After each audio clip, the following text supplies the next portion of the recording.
Hello, everybody. Thank you for joining us here for the Ravori Sports Podcast. Like and subscribe to all of our social media content because here in this month of July, we've had our highest viewed month. I'm going to say it one more time of social media content. So thank you. Had the best numbers we ever had on Twitter or Facebook. It's been fantastic. We're not even in baseball or football season, and here we are just getting more and more people watching. So thank all of you for doing that here. Genesis Notary Services. For those of you that know, now you know as far as Winchester, so definitely doing that. Expanding our wedding efficient business there as well. So definitely that's on there as well. Field inspection, general notary work, real estate. Of course, we're going to continue to do that absolutely as well. And definitely coming up here soon, our Maryland Terps season preview. We're going to talk about the Terps in all of the Big Ten. So definitely check that out as well. And we have a legacy holder here today. A guy holding the legacy of one of the great Baltimore, DC websites in history, Dcrtv. So I want to introduce the Ravori Sports Podcast audience to the new owner of the Dcrtv.com, Dan Lane, who has graciously agreed to come speak with us today. Thank you for thanks, Charles. Thanks for having me, man. I think this is going to be a lot of fun. I appreciated this. I appreciate everything you're doing. Dcrtv. Just explain it for those that don't know. Dcrtv is the home of, for many years, was the home of Baltimore and radio television news. So if you want to see who was, I would especially read it for people who were moving to different radio stations. There was a lot of movement there, television changes and everything like that, the media news itself. And now it's back. So just explain that for those that don't know. So it's a really specific niche that Dcrtv is in, that we cover radio and TV in Washington and Baltimore. And, it's like real, like you were saying, real specific stuff. Like if there's a new news anchor or a new reporter or someone gets fired, we're going to cover it. And I think it's the kind of stuff, like a lot of the stories that I cover, they're not covered anywhere else. So if you're a media geek, Dcrtv is for you. That's really our specialty is real local media. I always was, especially me trying so many years trying to get into the media business. Circle up to sports a little bit. Now, you said you're not much of a sports guy or whatever, but media has a big part in the sports world. Yes, sure. I mean, it's sort of all the money, whatever. Have you been to a Orioles game? You said it's been a while. It's been a while. I went to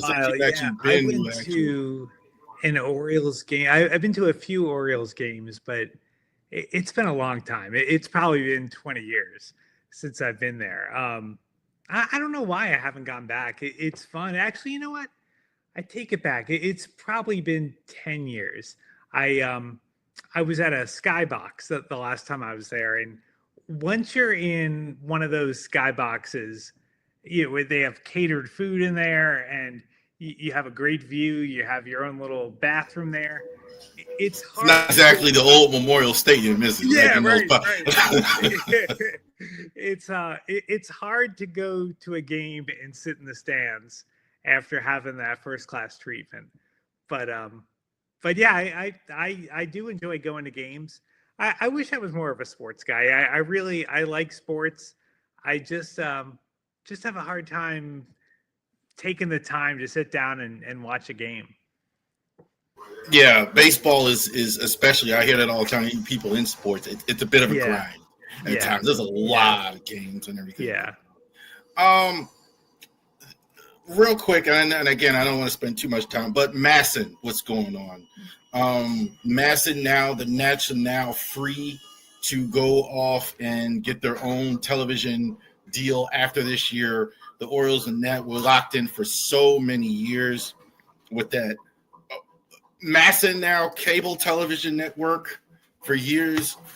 What's going to happen to Masson, if you don't know specifically about that, but cable television, what's it's going the way of the papers, I think. It's tough. Yeah, it's a real tough business. Like I think the hardest thing is just the money isn't there anymore. That, years ago there was so much more money in media, and they could pay the teams millions of dollars to carry the games, and the broadcast companies just don't have that money anymore.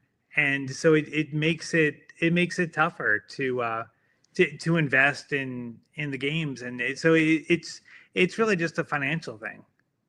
So I mean, I watch it, and it's funny you say that, because I was just thinking, I have now, obviously, because I'm a content creator, watching a lot of Oriole games, and I was watching the commercials on Massa, because I haven't had Massa in quite a while, actually, until a little bit of it recently, and they don't even have commercials like that. Sad.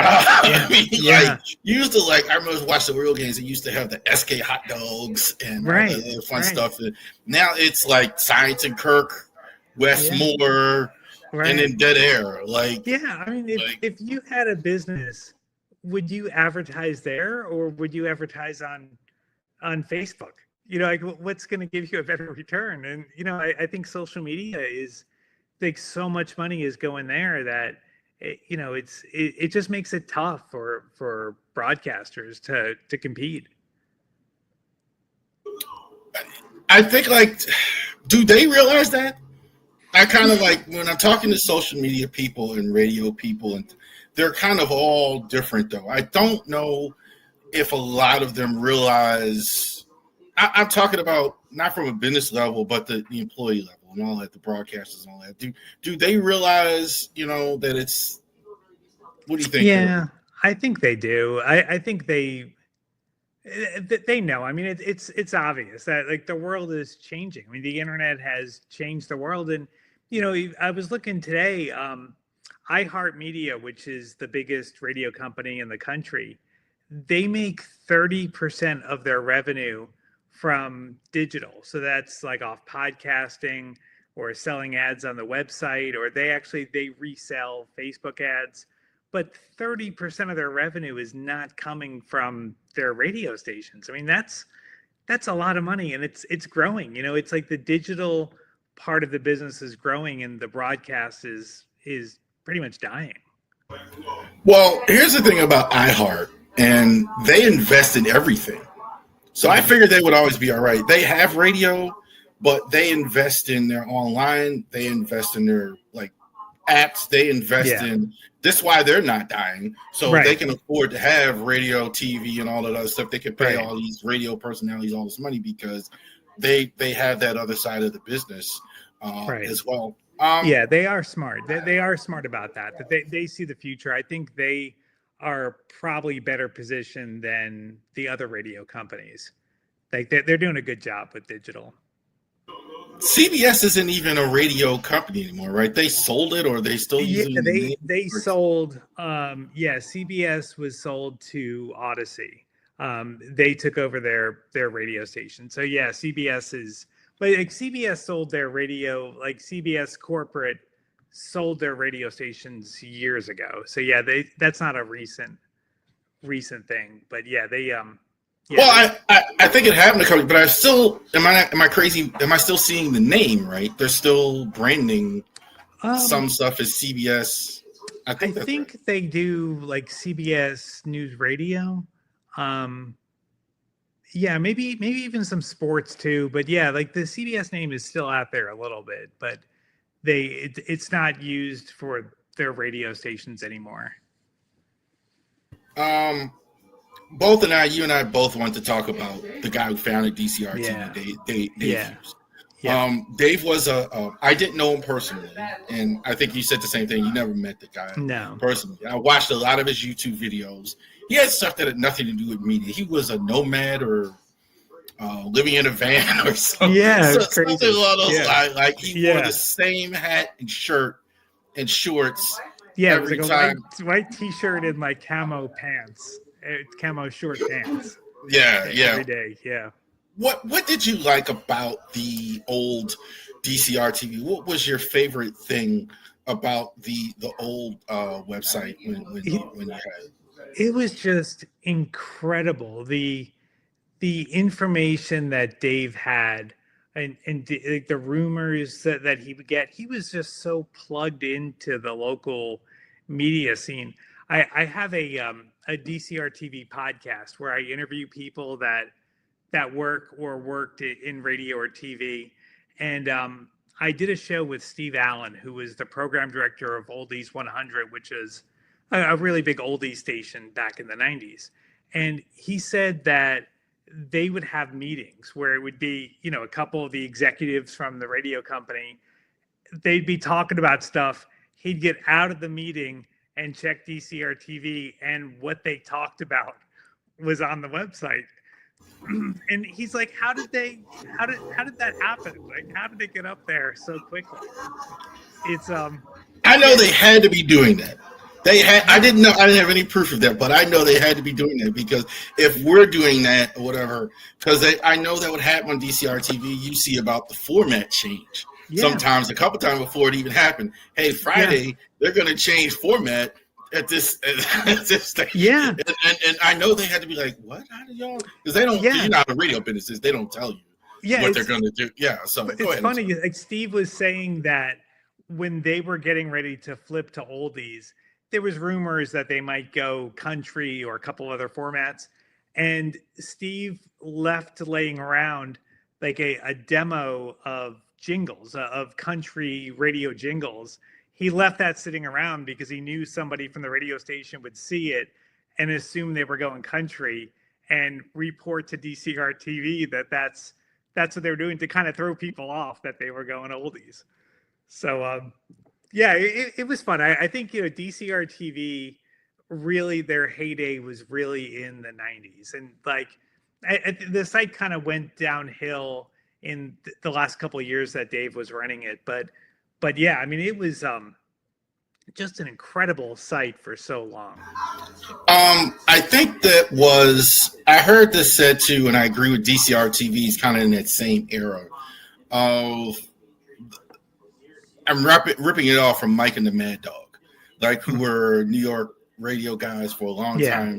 That was kind of the era of the old newspapers to social media, that era you're talking about, from like the late 90s up until about 2006, 2007, where a site like DCR TV sites were coming up and they were kind of replacing. That was kind of the start of it. It was really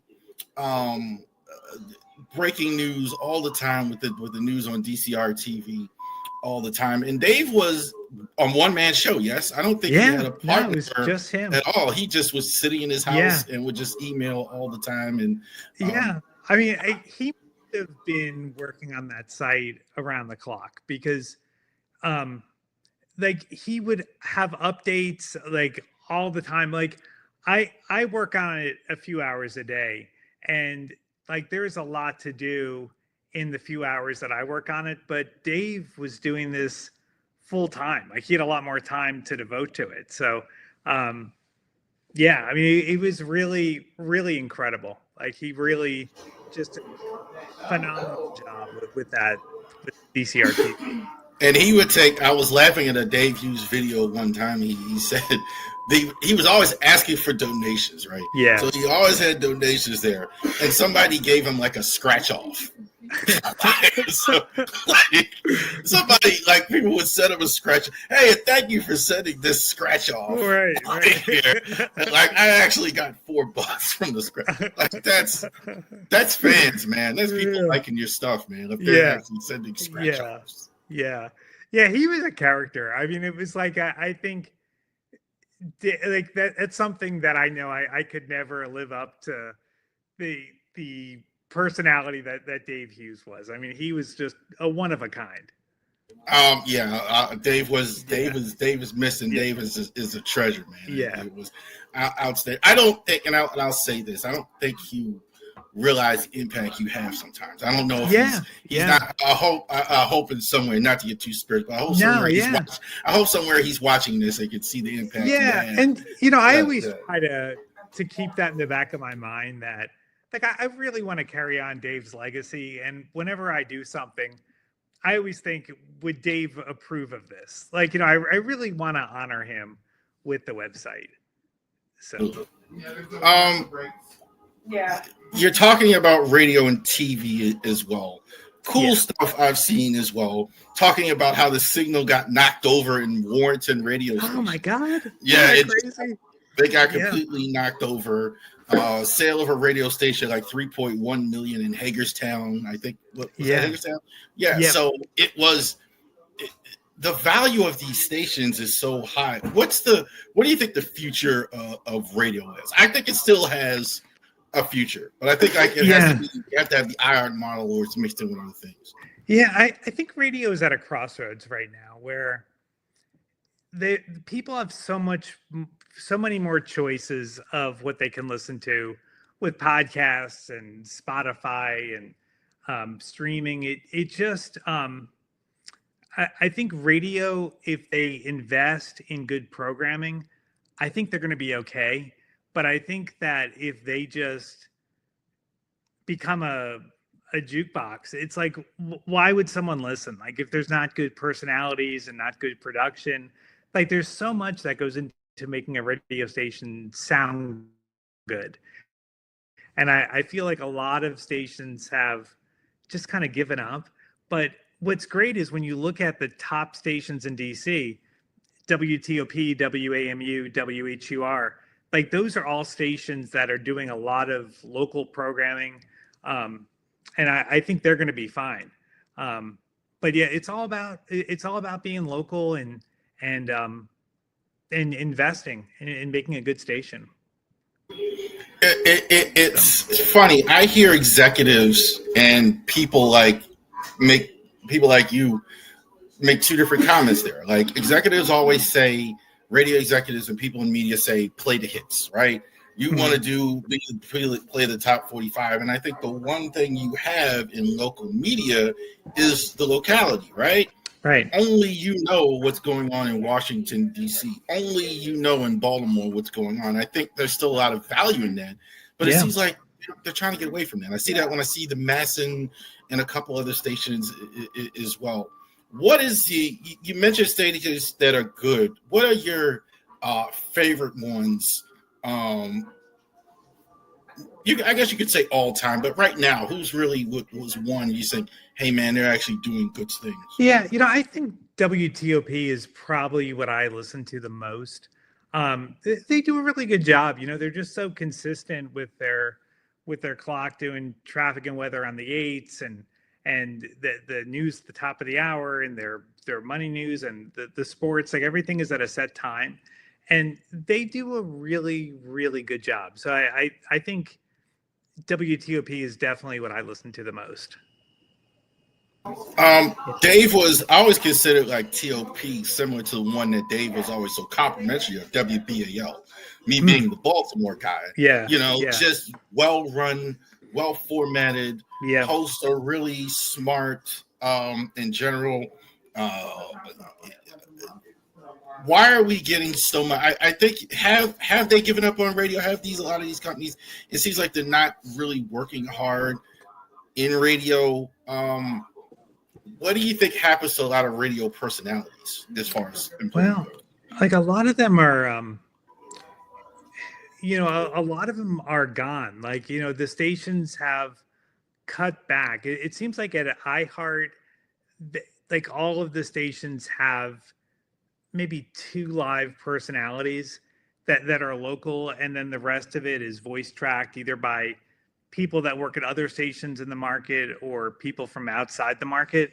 So I think it's tough. Like, there's there's a lot of pressure on the personalities, but like the old days of having a fully staffed live and local radio station 24 hours a day, I think those days are over. Like, I don't see how that ever comes back. It's just too expensive. They just don't have the money to do that anymore. So it's funny.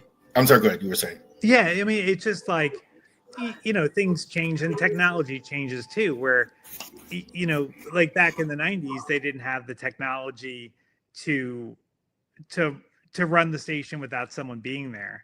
And now they do. Like computers run everything. So it's just a different world we're in today. I was watching an episode, old episodes popped up on my YouTube feed. I don't know. Maybe it was a precursor to me calling or reaching out to you. Was WKRP, right? Oh, yeah. If you watched the 70s, like, when I was a little kid, I used to watch WKRP. And that was what you're talking about, the old radio station. That's not a real radio station, obviously. But, the DJ in the morning and the nighttime and all of that stuff and the staff. And I think that's just the workforce in general. What's going on? I mean, it was fun. I worked in radio back in the 90s. And, radio stations were just such a fun place to be. There were so many characters that were working at the station. It was just there was just so much synergy and so much fun. And I don't get the impression that it's like that anymore at radio stations. Yes, with somebody here, podcast group I'm in, Driving the Top Productions. He actually works in radio. He lives in a whole different state than the one he's working in. He's actually never even been to, I don't think, or if he has been to there, he's all the way, literally all the way across the country. Yeah. With that. TV. We're seeing now, I think, chinks in television for the first time, in my opinion, really. We were cable TV not doing what it was. Even linear TV now, you're starting to see things like that. I think the worst news is the local TV I've been hearing, and sometimes they're having the same issue. What is I think local news is huge, still so important for the community and everything like that.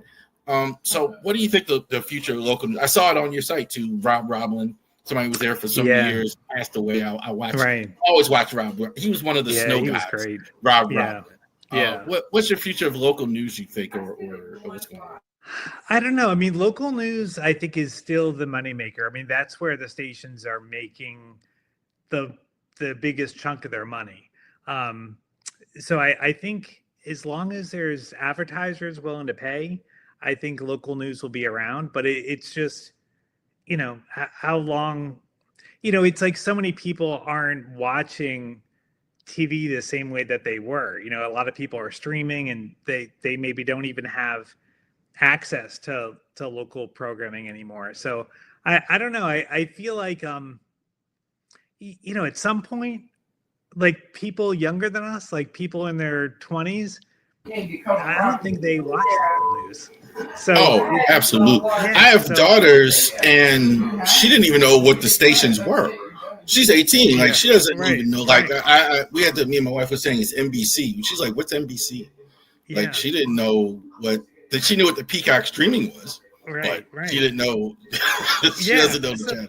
I think that's their biggest danger, is that they need to get younger viewers and get them watching the local broadcast. Or what's going to happen is the people that are watching now are going to get older, and once you're over 54, advertisers aren't interested in you anymore. So like as people get older, if they can't sell it, I think they could be in trouble long term. But for the next 5 years, I think they're going to be fine. But 20 years, I don't know. Social media, probably what we're doing right now, the biggest part of my business and what we're doing, social media, Twitter, Facebook, and all that other stuff. It's interesting how much money is actually being made in social media. I think that's people keep thinking that this is just, but I don't talk to a lot of people. Maybe just that not in my sense that actually make a lot of money doing social media. Some big time YouTubers, obviously, some YouTube. But like, how many people are really breaking it? Really hitting it open in social media? I don't know, but I think I think that if you really work hard and build a following on social media, I think you can make a living. You maybe not, making, like you see some of these guys making, $100,000 a month. I think that universe is pretty small, but like people that are making like $3,000 5,000 or 6,000 a month, I think you'd be surprised how many people are making a few $1,000s a month on social media.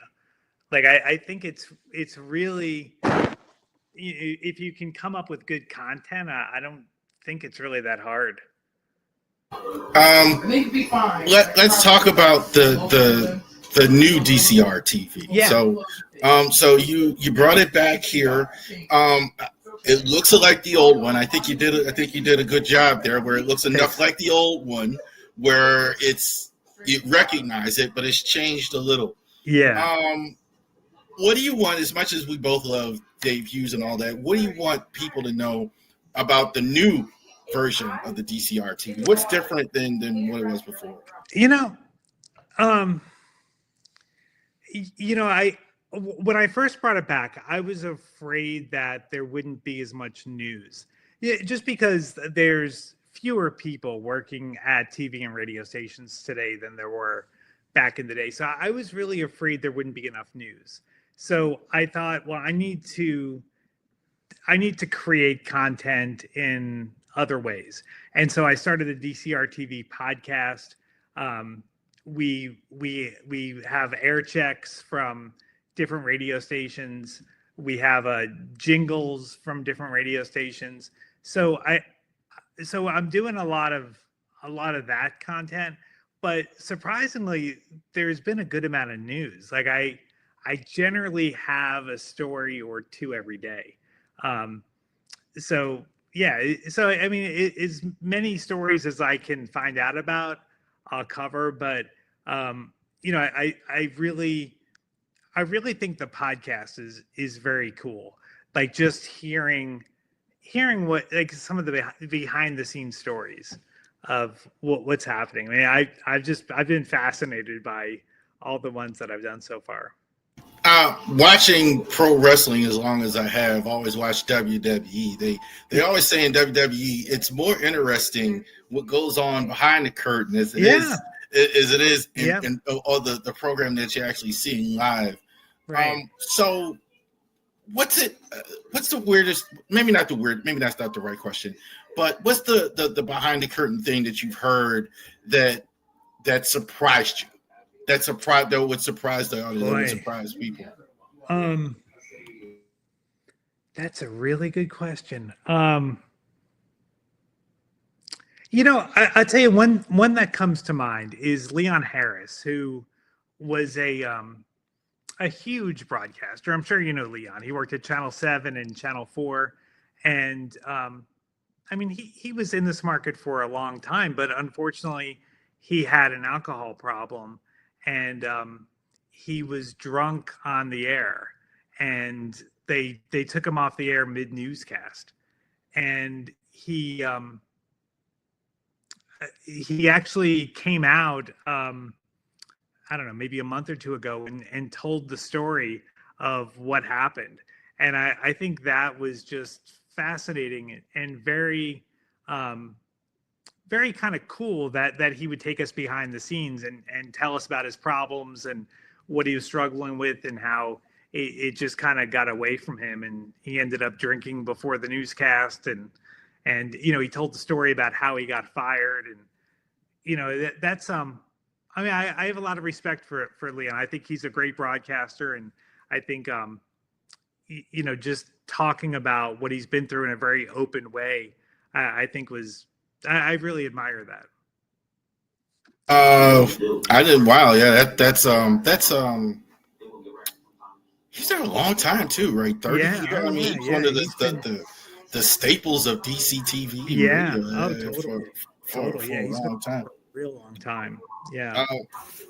Also, same, like, not to pick on, but Keith Mills it could be a good example for him. A guy who had a lot of drug problems and lost his job and all that. And Keith was able to bounce back, get himself. So we're hoping for that, right? I mean, hopefully they give Leon, I really hope they give him another chance. I mean, I really enjoyed watching them. Yeah. So. You're doing the new Dcrtv as well as like it. So what is going on in the future here? It's changed. I know one thing I can see different. You're using we just talked about the social media. I saw you on Twitter. I've seen you on different platforms. Mhm. So that's changed. So what do you think is ahead for DCRTV in terms of things you Yeah, want to do? it's interesting. One thing that I noticed is that Dave didn't really embrace social media. I think social media hurt DCR TV because people weren't coming to his website. They were on Facebook or Twitter or whatever. And I think it really hurt his traffic. Um, for me, like I look at social media as a great way to promote the site. So I post everything we do on Facebook and Twitter. Like I guess like for me, starting from nothing, it's where I had to build DCR TV up, from scratch when I got it going. Um, so I guess I look at it as a benefit, where I think Dave looked at more of it as competition, but I don't know. I don't see it that way. I don't know if you even know the answer to this question, but did he have any family is to that left it to? I mean, how are you able to acquire the name and all that other stuff? I mean, I'm sure there's legalities with that. I mean, especially with a man that's passed away. What can you say? Can you say anything about that? Oh yeah. I'll talk about this. Yeah, so Dave does have a sister, and the Washingtonian wrote a little article about DCR TV when I started, and I don't think she was very happy that it was back. But what happened is the domain name dcrtv.com expired.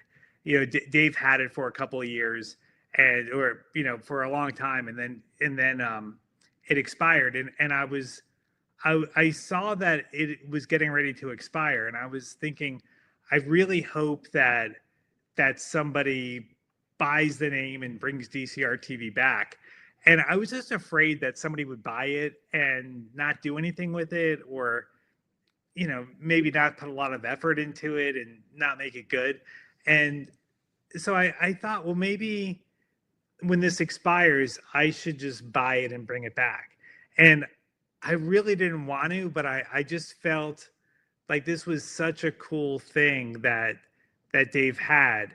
It would be a lot of fun to bring it back. So that's why I did it. I just thought it would be a fun thing to do.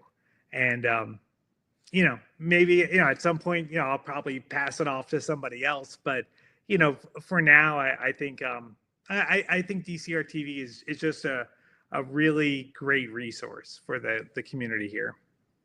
Yeah, I absolutely was excited when I saw it too. It was like all this new stuff, because like for the longest time I looked at it, and I think I told you this before. All the time I looked at it, it's like all this old mailbag, and there's a new site there. I saw. Yeah. So, That's I've heard from so many people that just randomly typed in DCR TV to see what was going on, and they were surprised that it's back. So. What do you tell us about you a little bit? So as far as that, what's you involved in this? What training do you have that you can reveal on camera? I don't some people don't like to say, like, they have jobs and all that. Oh, I'm an open book. I've got nothing to hide. But I worked in radio when I was younger. When I was 11, I had a TV show on a cable station. And I did that for, I don't know, maybe about a year and a half. And then I got a job at a radio station when I was 13. And I worked in radio from 13 until probably like my mid 20s. And then like the business was changing, and I just decided I didn't want to do it anymore. So I got out of radio, and I was a realtor, and I wanted to learn about rental properties. And I started a podcast called the Rental Income Podcast, where I was interviewing people that owned rental properties. And I started taking the information I was learning from my show, started buying rental properties. So now today, for the last 10 years, I've done the Rental Income Podcast, and I buy rental properties. So that's my main job. Like that's what I'm doing most of the day. And then DCR TV is kind of a side thing. Oh, okay, all right. Yeah. So, well, you're doing real estate, so it's a thing where you have some time some days, right? Like some days, some days you're extremely busy, and then some days you're not. It's not. Yeah, that's exactly how I do it. I fit it in when I can. The Rental Income Podcast takes a lot of time, and so when I'm not working on that, like I'll work on DCR TV, but I always fit in a couple hours a day to work on it. As far as that goes, DCR TV is going forward. You have a podcast. Tell the people about that out there. Yeah, so the DCR TV podcast is, I think it's one of the most interesting things ever. We interview people that have worked in Baltimore and radio, Baltimore and Washington radio and TV. We had Lou Katz on the show, and Lou is just a legend in DC radio. He worked at Wash FM for a long time. He's worked at basically every station. And, Lou told us, a lot of great behind the scenes stories. We had Fred Manning on the latest episode, and Fred is, he owns a couple of radio stations up in Frederick and Hagerstown. And he was telling us about hiring Jack Diamond, who did mornings in Washington for years. And that was really cool. A lot of behind the scenes stuff. And I have an interview with Scott Woodside, who was part of Elliott and Woodside, and they were a big morning show back in the 70s and 80s in Washington. And he's coming up next month. So, so it's been a lot of fun. I really, really enjoy doing the DCR TV podcast. What do they think of DCR TV? What do people? I'm kind of curious to see in the podcast. So, like, what do radio people? I kind of suspect some. Well, I'm sure a lot of them would know what it is, but what did they think of the DCR TV and the legacy people who actually worked in media, who actually worked in the media space? I have only heard positive stuff. I haven't heard anything negative. Everyone that I've talked to is like so happy that it's back.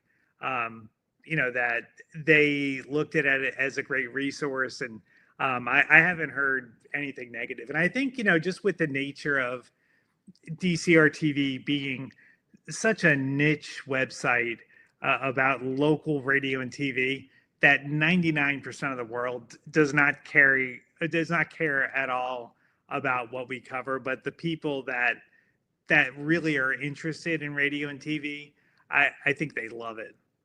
So it's it's really a special thing. I think it's more than 99%. I think some things are. I'll phrase it this way. Some things are like, use a TV example. Some things are the Cosby Show, where they have huge numbers and everybody knows who it is, and things like a show like WKRP. People really like it, more popular than what you think it is. I think it's 1%. Yeah, it's really like 14 to 15%. Yeah, that's true. That's One more thing I want to ask you here, Dan. You mentioned carrying the legacy of DCR TV and passing it on someday. What are things that you like out there on radio TV? Any people that you would recommend, like a young person that you like, or anything? You and I are you look about my age. I'm over 40 here, but somebody younger that would that really piques your interest, or anybody in the space now that maybe people aren't as aware of. Like a young up and coming person?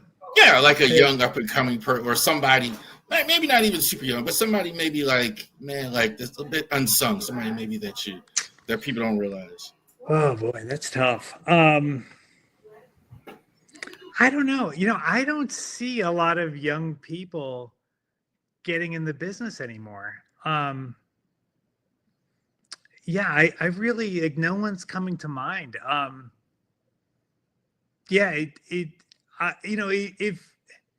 If someone is a young person and they have a good stage presence, honestly, like they're probably better off like making YouTube videos or, TikTok or something. I think they're going to make a lot more money and have a lot more freedom doing that. But yeah, I don't know. That's a really good question. I wish there was more young people getting into the business, but I really don't know of anybody. I can tell you, like, for me, I kind of see it as different too. One of the names I considered in Ravori Sports, one of the names I considered is failed media person, right?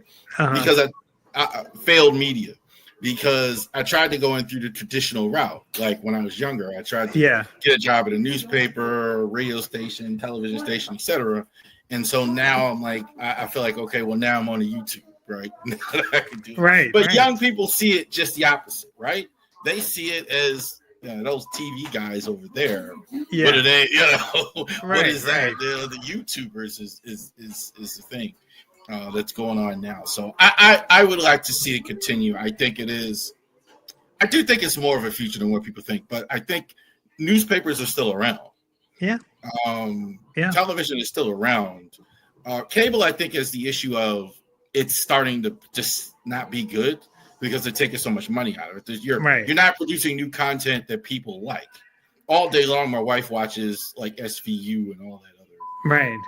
There's got to be something else on, right? Yeah. I mean, I think that's like the problem is that when you're not producing good shows, your viewership goes down and then you're getting less ad revenue.